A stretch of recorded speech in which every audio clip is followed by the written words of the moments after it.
Ladies and gentlemen, it's your boy Tello. You know what's funny? This is actually the same night of the stream that I just turned off about, I think, a half an hour or 45 minutes ago. And to my boy, Tariek, alright? Forgive me if I butcher the name, but my boy Tar, alright? He's a paladin. He's a great fucking information individual when it comes to, paladins and shockadins. He knows his stuff, alright? So, if you ever see my comments below, tell that man I said I love him. The boy dropped 50 gifted subs in the fucking Twitch stream. What are you doing? Much love to you, amigo. And I appreciate all the people that, followed, gifted subs. Everybody was chilling that whole night. Everyone. All you guys. McConnell, Wes, Izzy, Sky. Everybody who just came to the stream. Arrow. A whole bunch of people were there. It was amazing. And it was a big night for your boy. Because, ladies and gentlemen, don't ever let somebody, tell you that you can't do it. That you can't hit the mountaintops. And yeah, if you remember that one video, last phase when we hit the mountaintops, rank 10. Ladies and gentlemen, your boy did it. Your boy did it again. We didn't get rank 10 though this time around. However, we could have pushed a little bit harder. And there's one point in the raid where we fucked up. And we got to increase our overall average and do better next week. Because in fairness, this was our first 8 out of 8. But I said in the video, what did I say? Yesterday, I said what I said. Editor, cut that out, trim it out, ship it. I want it sent in a small package with a small iPhone. And then they open it up and it's a Nokia. Get bamboozled. However, yeah, what I was saying. First things first, before I even continue, lock it in, settle down, the hydration nation. Editor, get back on the full cam. Ah, yes. We had a little bagel, too. That bagel was bussin'. Ugh. However, settle down. Not that type of video. But your boy, on Shade of Aranicus, which is, pretty tough fight. Right? Pretty tough fight. Not the easiest. Zooming in. Zooming in, editor. And I don't know why it says my friend's guild, but my guild's domain expansion with KP. What's going on, Nick? Did you set me up? KP, did you set me up? What guild am I in now? Or am I in K's guild or I'm in Nick's guild? What's happening? However, it is what it is. Boys, 25 in the world. 25 in the world, guys. We did it. We broke the top 100s. We were up in the thousands for the past week or so. And I was banging my head against the wall because I was like, no way, bro. This is not how I am. I know I'm better than this. I know I can improve and show the people who, the true might of the paladin. And look where we are now. 25 in the world. And that ain't it. Where are we? What kind of zoom? 200? 200? We'll look into it. We're gonna dive deeper into what we did to maintain that. But let's look at Festering Rot Slime. Another boss, very easy boss to kill, very quick. And let's go into it. We are currently 64 in the world. 64 in the world. Actually, Funky's a friend of ours, and we know him too. And he's 60. But this is crazy, bro. This is crazy. We're climbing the mountaintops once again, ladies and gentlemen. Breaking the top 100s. Getting in there. And I know your boy can do it, and any one of you guys can do it. It doesn't matter what class you are. Just go in there and start swinging. Believe in yourself. Try to break them other records. Show the other people in your class that they ain't shit. And they have nothing on you. That's what it's all about, baby. However, it's a hell of an accomplishment. But now let's show you the disappointing result, okay? We're at 89. Now, I think this has to update in fairness because it says not locked in yet every 24 hours, so this might change. However, this is why it went bad. Avatar Hakar. We died on that fight. We fucked up. And it's not updated here yet, so, don't look at this. This still has to update. It has to go through its, cycle. However, we fucked up, and we basically we didn't get the parts we wanted to get. We basically wiped. I was learning obviously the fight at the same time, but I studied on the fight, but it's just the placement of the corrupted blood, and everybody was running around. It was a bit hectic. We wind up cleaning it on the second time around, or I think second or third. We cleaned the fight and got done with it and cleared the raid. However, we were blasting through the raid. It was great, and honestly, it was an amazing time. I'll put my camera over here for a second. And you can see right here on the right side, like this is all the gear that we were rocking majority of through the raid, and we also were using the Salt Rays as well. The Salt Rays, dude, came in clutch. I'm not gonna lie, it was really juicy to use that.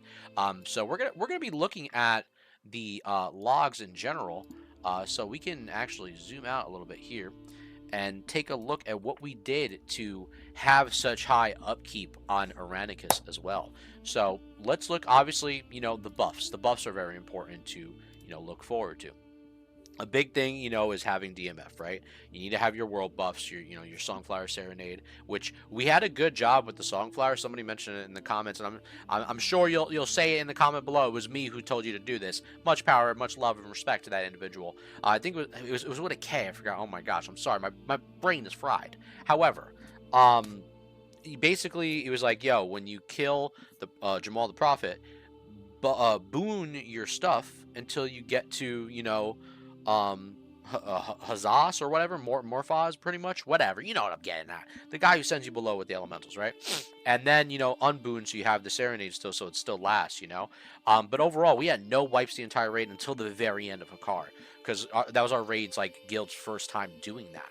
But overall, yeah, you want to have your world buffs, your Songflower for the extra 5%. Overall, with the crit values that you're getting, the damage increase, obviously the haste and intense concentration, or concentration coming from the Epic Helm from Nomer, the ACP, and then obviously, with the buffs along the entire raid. Of course, we had Roar of the Guardian. We were casting Seal of the Crusader for debuffs, and our uptime on Exorcism was absolutely incredible. So let's look at the cast for this fight. You could see here that our exorcisms were happening. Like look at the meters here, and my camera's blocking a little bit of them, but you could see it here. Consistent exorcisms. Now, at one point right here, there was a little bit of delay. We weren't getting lucky, but then they were just happening, bang, bang, bang, and it was just beautiful. Like non-stop exorcisms. It was really nice. And a big thing, what I learned, I think I watched one of the persons I would, or not watch, I was studying his cast. It was El Chavo. He's on Living Flame, by the way. So, amigo, if you ever see this video, much credit to you. Hell of a paladin, and you are definitely welcome to the Cathedral Cookout at the Stormwind Cathedral for sure. However, back up, I'll kiss you, or I'll knock you out. Settle down, editor, clip that out. However, yeah, a big thing that fight is what I've learned from him too. Like looking at his logs, that he has a big uptime on keeping Seal of the Martyrdom up and riding out the seal. This is stuff I talked about in the past, and I'm just bringing it again into fruition. So, just to refresh your memory, is that it's very important to ride out that seal, especially in this phase, because the more uptime you have with Seal of Martyrdom, the more swings that you're doing with a 2.0 weapon, especially with iron counterweight, which is making it, faster. And now what I'm going to do is put minor haste on the gloves rather than strength to just keep more speed going. The chance of more procs, the more exos, the more pshum, pshum, pshum, the more Iron Mans, you know what I'm saying? But overall, this was a great fight for, using, ACP, then having, concentration, of course, for the ads around us, along with the warlocks that were doing their hellfires. But in general, it was just a great fight.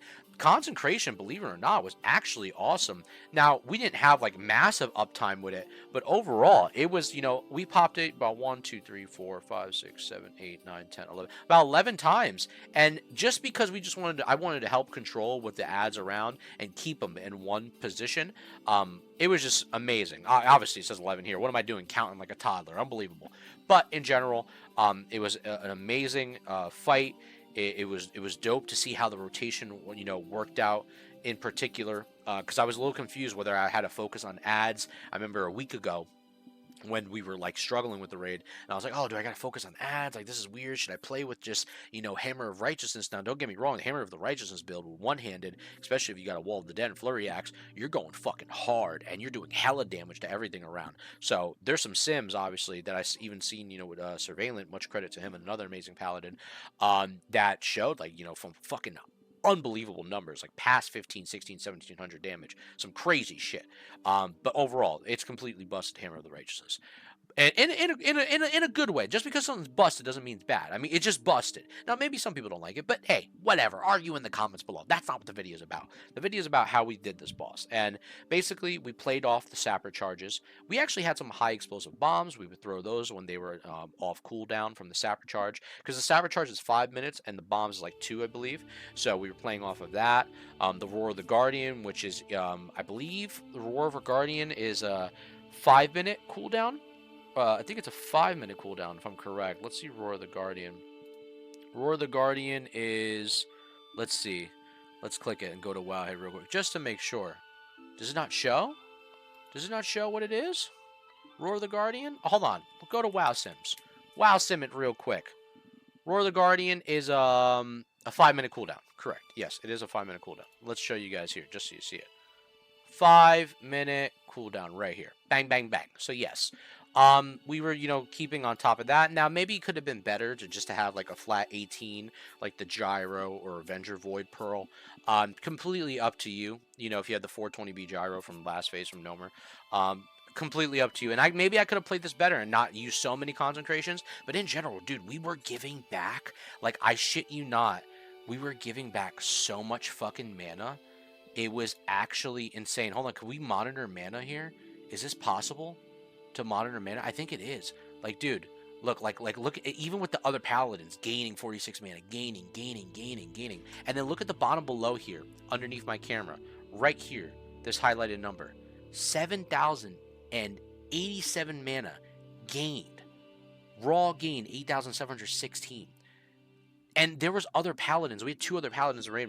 My raid leader, in the GM, KP, we had him giving mana back, me giving mana back, Nick giving mana back.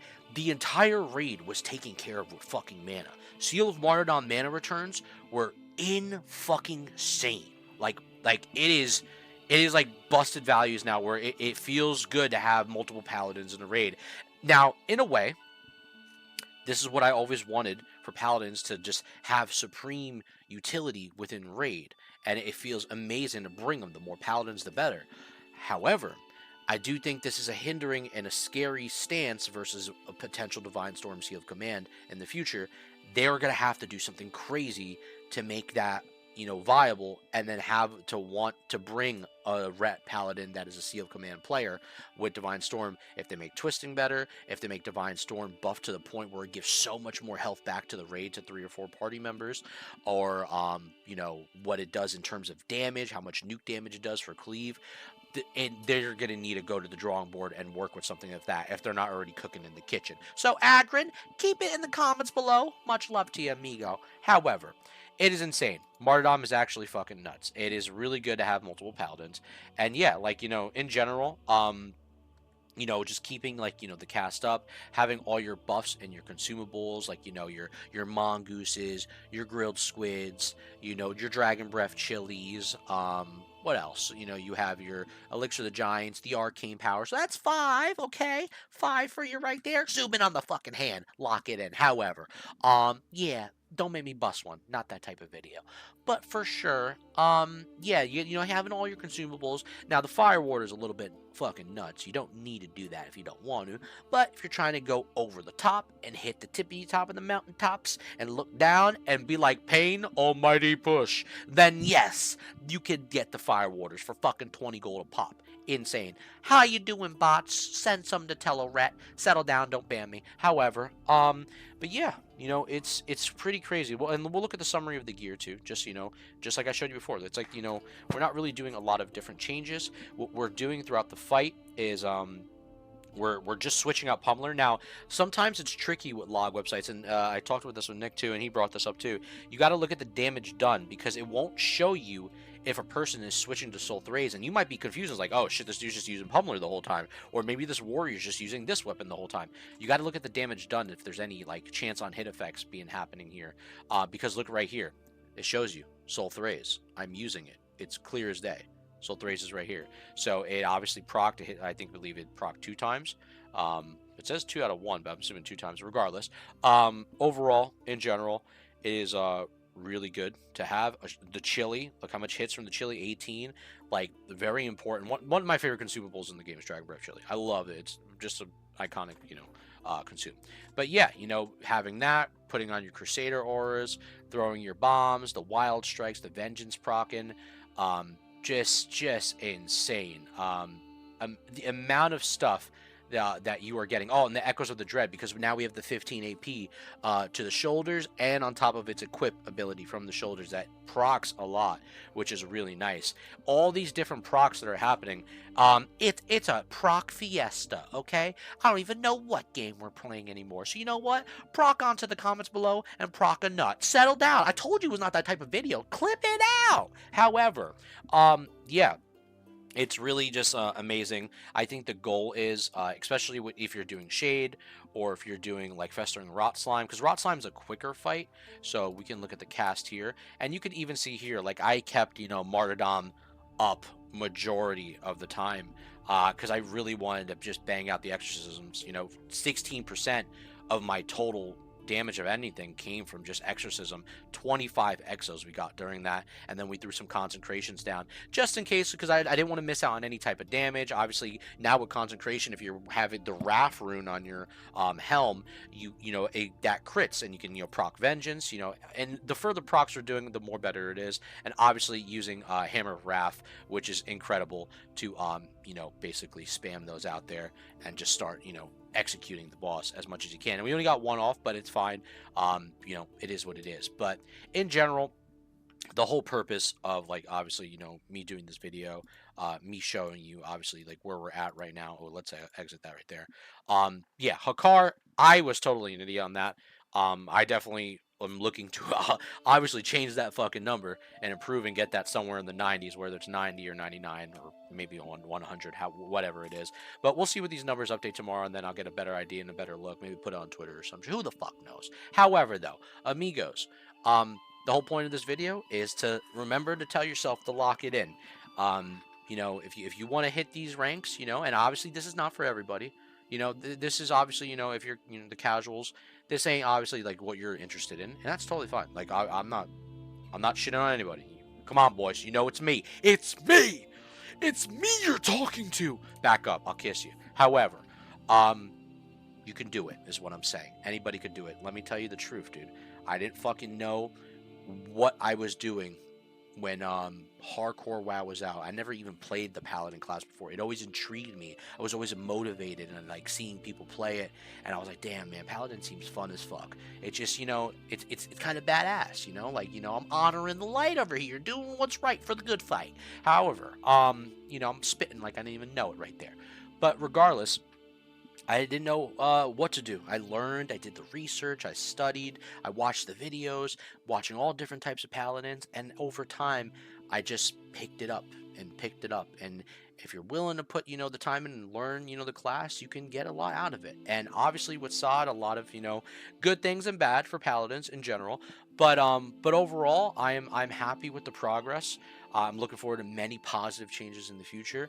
But I am just happy, even with the guild. Like, I'm much credit to the guild tonight, and the tanks, the healers, the DPS. Everyone did a great job, and honestly, it's just been an amazing time within Season Discovery. So if I can do it, all right, a person who didn't know what the fuck they were doing, with Paladins, I would say even a year or so ago, or, in general, right, I didn't have no fucking idea what I was doing, to, like, hitting the top ranks in the leaderboards in the world, you can do it too, amigos. That's what I'm getting at. However, the video cut out. What I was trying to say was, the next week we have, our streams, Wednesdays, Saturdays, and Sundays.